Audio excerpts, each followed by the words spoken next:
दोस्तों, हमारी पृथ्वी हमें हैरान करने का एक भी मौका नहीं छोड़ती।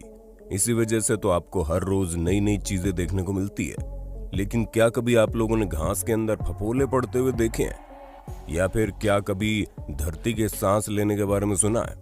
अगर ये चीजें आपके दिमाग को आउट ऑफ सिलेबस लग रही हैं तो कोई बात नहीं, क्योंकि ये वीडियो देखने के बाद आप थोड़े बहुत ही सही लेकिन ज्ञानी बाबा तो जरूर बन जाएंगे, वो भी सिर्फ और सिर्फ इस मजेदार वीडियो को देखकर।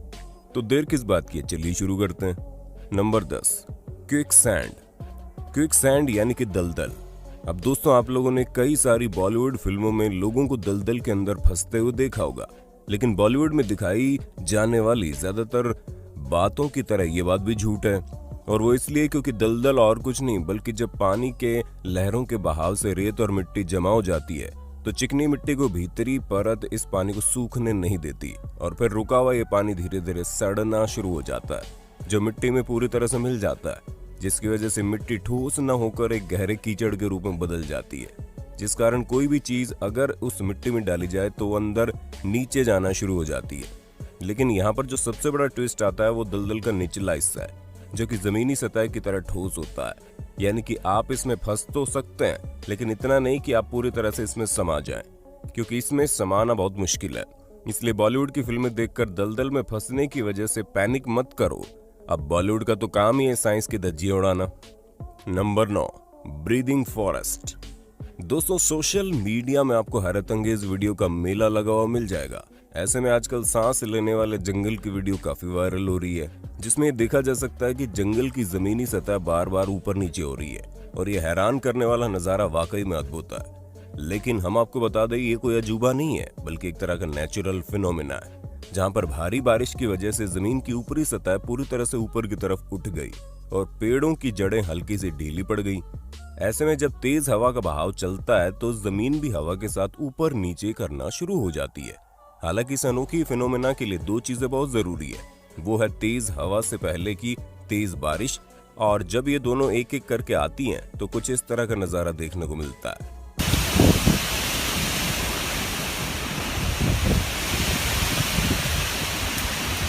नंबर 8, फेरी सर्कल्स। दोस्तों, नामीबिया में मौजूद फेरी सर्कल्स दुनिया के सबसे बड़े रहस्यों में से एक है, क्योंकि यहाँ पर मौजूद इस तरह के सर्कल्स लोगों को वाकई में हैरान कर देते हैं और उनके दिमाग में इन्हें लेकर हमेशा प्रश्न चिन्ह बना रहता है कि आखिर ये है तो है क्या।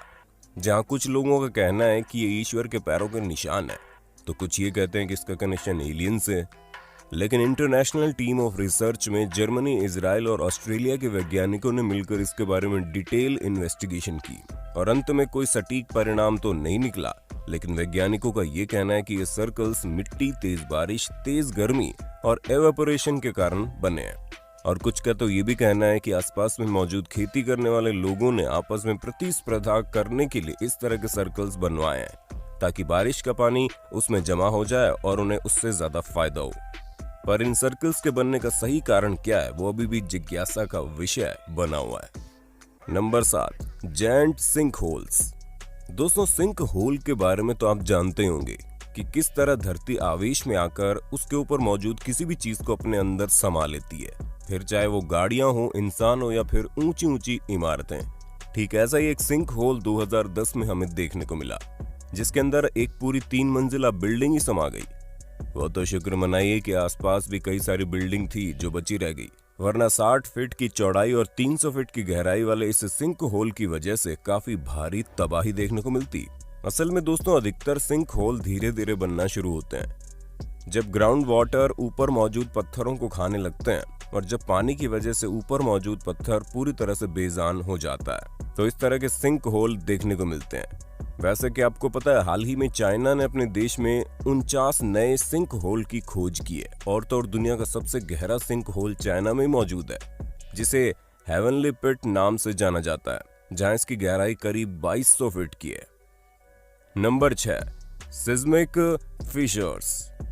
अब दोस्तों, धरती पर पड़ने वाले क्रैक्स, जिन्हें अर्थ फिशर्स के नाम से जाना जाता है, जो कि एक अलग तरह का जियोलॉजिकल डिजास्टर है। ऐसे में इसे दुनिया के कई सारे हिस्सों में देखा गया है, जहां कई बार तो इसने भारी मात्रा में अपना आतंक दिखाया है। जहां 2005 में फिशर्स लगातार नॉर्दर्न इथियोपिया में देखे गए जो कि करीब 35 मील लंबे थे, जहां वैज्ञानिकों का मानना है कि इस एरिया के पास में मौजूद डबहू वॉल्केनो के मैग्मा इरप्शन की वजह से ऐसा हुआ है। और उनका ये कहना है कि ये एक नए ओशियन का अर्ली इंडिकेशन है जो कि आने वाले लाखों साल बाद देखने को मिलेगा, लेकिन बदकिस्मती से उसे देखने के लिए हम और आप जिंदा नहीं रहेंगे। Number 5, exploding methane craters. दोस्तों, साइबेरिया के पास एक छोटी सी जगह में एक दिन अचानक से ही आग जलने लगी और फिर उस आग ने देखते ही देखते एक बड़े से विशालकाय एक गहरे गड्ढे का रूप ले लिया, जिसके बाद वैज्ञानिकों ने ये पता लगाया कि इस जगह पर काफी भारी मात्रा में मीथेन गैस जमा थी, जिसकी वजह से ये विशालकाय होल यहाँ पर बना। असल में दोस्तों, मरे हुए पेड़ पौधे और एनिमल्स के डिकम्पोज होने के प्रोसेस में मीथेन गैस निकलती है और जब वो भारी मात्रा में इकट्ठा हो जाती है तो हमें कुछ इस तरह का नजारा देखने को मिलता है, जो कि काफी ज्यादा हैरान करने वाला है। जहां वैज्ञानिकों ने इस तरह के कई सारे होल खोज निकाले जो कि अधिकतर आर्कटिक ओशियन में है और ऐसा वहां के क्लाइमेट चेंज की वजह से होता है। Number 4, disappearing beaches. दोस्तों, ऑस्ट्रेलिया अपने नेचुरल हैबिटेट और शानदार बीचेस की वजह से जाना जाता है, लेकिन क्या कभी आप लोगों ने ऑस्ट्रेलिया के डिसअपियरिंग बीचेस के बारे में सुना है?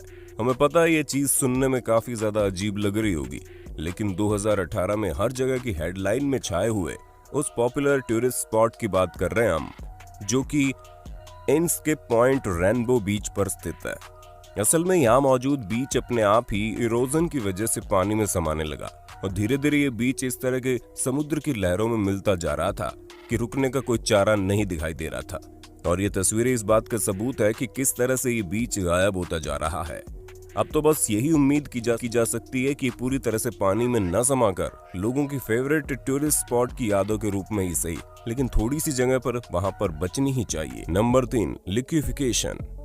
दोस्तों, 11 मार्च 2011 को जापान में अर्थक्वेक की वजह से भयानक सुनामी लोगों को देखनी पड़ी, जिसमें करीब 20,000 लोग या तो मारे गए या अभी तक गायब है। हालांकि सुनामी और अर्थक्वेक के स्केल ने ही सिर्फ जियोलॉजिस्ट को हैरान नहीं किया था, बल्कि सॉलिड ग्राउंड के अंदर जो शिफ्टिंग हुई वो भी देखी गई, जिसे लिक्विफिकेशन के नाम से जाना जाता है। और जो लोग इसे शब्द से असमंजस में पड़े हैं उनके लिए हम बता दें कि इसका साफ मतलब होता है कि सॉलिड ग्राउंड लिक्विड में बदलने लगी है। जैसे कि आप इस फुटेज में देख सकते हैं कि किस तरह जमीन में अचानक से ही हर तरफ लिक्विड ही लिक्विड मौजूद है और इस फिनोमिना की वजह से कई सारे एरिया पूरी तरह से कीचड़ में बदल गए, जो कि कभी सॉलिड पार्ट हुआ करता था। Number 2, lawn blisters. ब्लिस्टर्स यानी फफोले। अब ये तो आपके पैरों में कभी ना कभी तो हुए ही होंगे, लेकिन क्या आपने घास में फफोले पड़ते हुए देखे हैं? लेकिन अगर आपको ऐसा कुछ नहीं दिखा तो नजारा आपके लिए वाकई हैरान करने वाला होगा, क्योंकि घास के नीचे मौजूद जो मिट्टी होती है उसका पानी पूरी तरह से मेल्ट हो जाता है, तो इस तरह के फफोले पड़ जाते हैं जिनके ऊपर प्रेशर डालने से अंदर मौजूद पानी बाहर निकलने लगता है। और इस तरह का अजीबोगरीब नेचुरल फिनोमेना कई बार देखा जा चुका है, जो लोगों को हैरान करने में कोई कसर नहीं छोड़ता।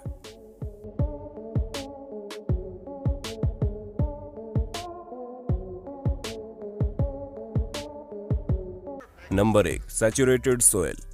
अब दोस्तों, जरा आप इस फुटेज पर अपनी नजर डालिए, जहां पर मिट्टी की ऊपरी सतह तो पूरी तरह से सॉलिड है, लेकिन ये फिर भी हिल रही है। असल में दोस्तों, ये फिनोमेना इसलिए हुआ क्योंकि इस जगह के पुराने ओनर ने सरफेस के लेवल को मेंटेन करने के लिए उसके अंदर मिट्टी डाली। हालांकि वो बाकी के ग्राउंड वाटर की तरह से ड्रेनिंग करना भूल गए। इसी वजह से बढ़ते समय के साथ भारी नमी के कारण सॉलिड सरफेस इस तरह के उछलते कूदते ग्राउंड में बदल गया, जहां साइंटिफिक भाषा में इसे सॉइल सैचुरेशन कहते हैं, जिसमें मिट्टी नमी के साथ पूरी तरह से तालमेल नहीं बैठा पाती और इस तरह का फिनोमेना हमें देखने को मिलता है, जो लोगों के लिए किसी मजे से कम नहीं होता। तो दोस्तों, आज के लिए बस इतना ही। ये शानदार वीडियो आपको कैसी लगी आप कमेंट करके जरूर बताइए। ऐसी इंटरेस्टिंग वीडियोस को लगातार देखने के लिए हमारे चैनल को लाइक शेयर सब्सक्राइब तो जरूर कर देना।